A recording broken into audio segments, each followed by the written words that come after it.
YouTube. We're gonna build our dual motor Limitless build. The goal is 200 miles an hour. I'll be honest with you guys, we went above and beyond for this. To reach the goals that we're trying to reach, you don't need to spend an astronomical amount of money like we did, but the way that I am, not only do I like adrenaline and I like speed, but I also like looking pretty while we do it. It's gonna be a little bit of a build series. I'm gonna try to break it up in a couple videos, because if not, this is gonna take a lot of time to piece everything together. So I'm just gonna break it up into a couple of different segments. And I just hope you guys join me along for this journey while we build this really nice shelf queen looking car, but she's not gonna be a shelf queen, she's gonna be a ripper. Let's get to it. So this right here, this is our Perfect Pass carbon fiber chassis. These are called the Arrams. Really nice quality, the Arrams. This is my second carbon fiber chassis. I got one from Sports RC, but it's like it's the tailored one for the Limitless. Wow, look at that. Very pretty. Now this is the matte carbon fiber chassis, because when we ordered it, they didn't have the glossy one, which is the one that I wanted, but this is fine. So first things first, we're gonna line up our diffs that we got from Perfect Pass as well. If you guys haven't seen the video, go ahead and check it out. I made a review video on these bulkheads. They're very pretty. Just because they're pretty, that doesn't necessarily mean that they operate. So, but Perfect Pass never disappoint. So one for the front, one for the rear, differential. So this should line up like so. This for the front, it should line up like so, just like this. Very nice, very nice. We got a lot of parts, guys. We got a lot of parts. Let's build our back end first. Put it all together, and then we'll work our way to the front. So we're gonna need that, this. We're gonna need some hinge pins, this back brace, one of these lockers. We're gonna need our arms, rear ones at least.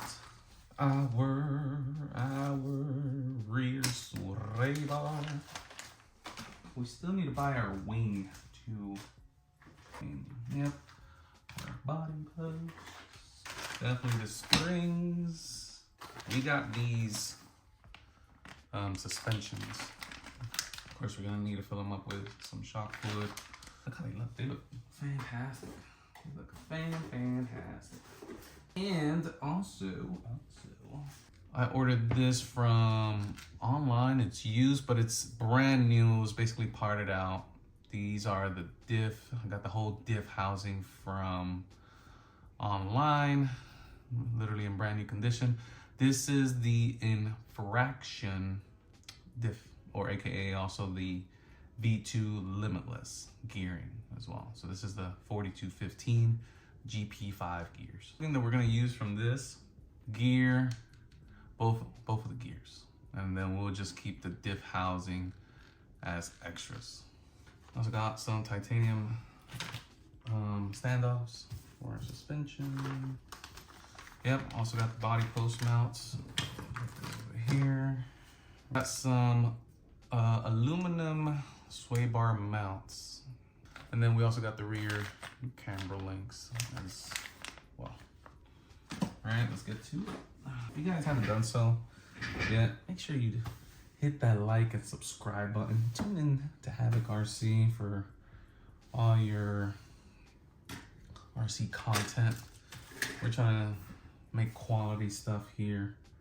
I'll show you guys what the dealio is. All right.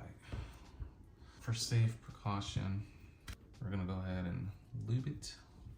And we'll let the lube settle in while we continue to work work on something else. So make sure you oil your bearings, guys, no matter what. Even if they're brand spanking new, that'd be safe than sorry, right? So let's go ahead and work on the diff.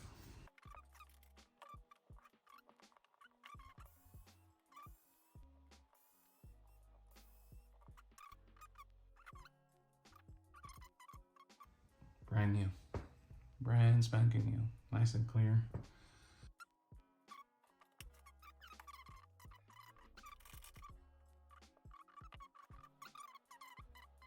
And the only thing that we're gonna use is this gear right here. Let's go to our diff locker. We got a scorched RC diff locker. We got one for the front, one for the rear. Speed run guys, a lot of them don't even run lockers at all. They just literally use the stock diff, this one right here. They'll probably upgrade the housing. Maybe they'll upgrade the diff housing and the diff case is what I meant, to like an aluminum one. But as far as like using lockers, a majority of them don't use it. The only thing that they change is the fluid and replace it with thicker viscosity. So they'll use either 200,000s or anywhere between the 200,000, 300,000 range. And that's for the rear. The front, I've learned that they'll use like 500K, so you don't really need to buy diff lockers or anything. But to me, I like it. And for the price, it's a good price. You're getting good quality stuff. It comes with upgraded cups. The diff locker looks phenomenal. And also it comes with ceramic bearings. So Loctite 271 is recommended. 271, which is the red Loctite. So we're gonna use that.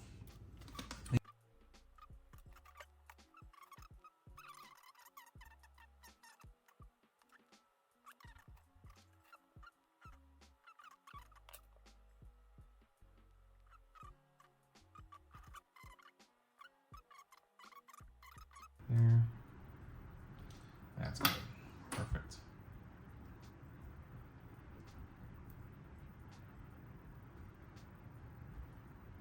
Very nice. There you have it.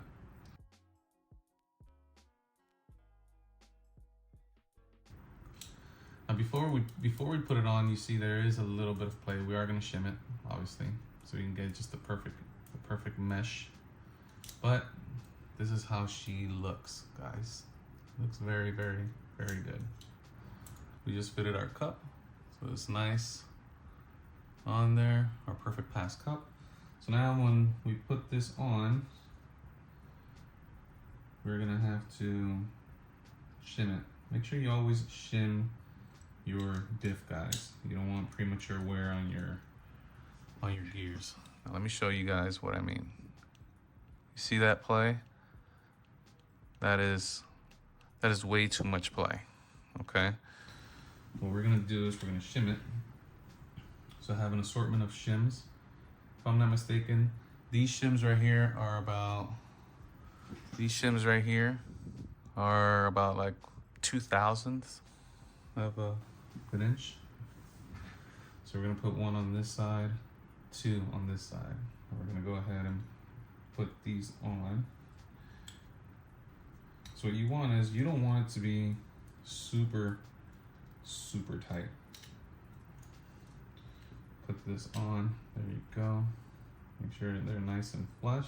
Now, let's go back, let's look. That's perfect. And that's what you want. This is perfect. Not too tight, not too loose. Hear that sound? That's the sound that you want. Perfect. Well, so goes on just like this. This is the blue Loctite 242.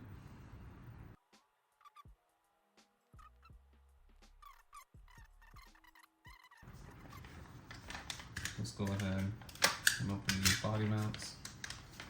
They go just like that. Tighten it. There. There. And just a little bit. Back it off just a little bit. Back it off just a little bit. There you go. Same with the bottom. Tight. Tight. Back it off just a hair. Back it off just a hair. Okay? We did get these standoffs. These are just a little bit bigger. We're gonna have to drill through this tower. Now we're gonna put it right in the middle. And this set does come with a drill bit, so you don't have to worry about that. Here you go, let me show you. Give you a nice little close-up so you can see the different hoses. So we're gonna use the center one, which is usually the stock mounting location. Yeah, and it should be fine.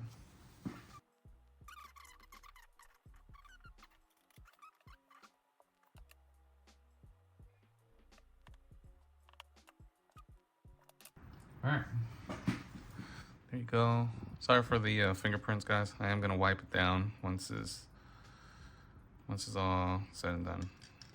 So moving right along, we got some scorched adjustable rear hinge pin for the suspension. Now, box from factory, we do not like the setting that it comes with. People say that it's due, you know, it helps with the car tracking straight. For a visual presentation, it actually comes with a 2.7 degree toe in, as you can see. Me personally, I do not like it, especially when you're viewing the car from the top. Like, the front looks nice and straight, and then when you're looking at the back, like, to me it just looks weird. And a lot of RC cars come like that, straight. So usually what I tend to go with is anywhere in between here. You can always experiment, so that's the cool thing about these adjustable rear hinge pins from Scorched RC. We are gonna have it just a little slight toe in, just to help us with the car tracking straight, okay? Look at the machine work. That is fantastic. Now, these little things right here, I really don't know what the name is. They slide right into these holes right here.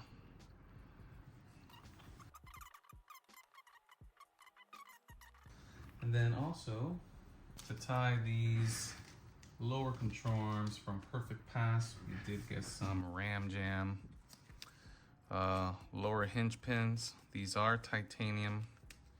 These are super, super lightweight. I love Ram Jam. They have good quality parts. The clearance is on point. Never had an issue with them. Plus, they're, for the price, they're relatively cheap.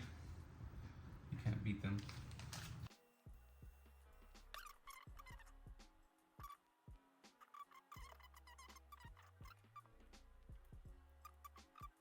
So now that's done, let's go ahead and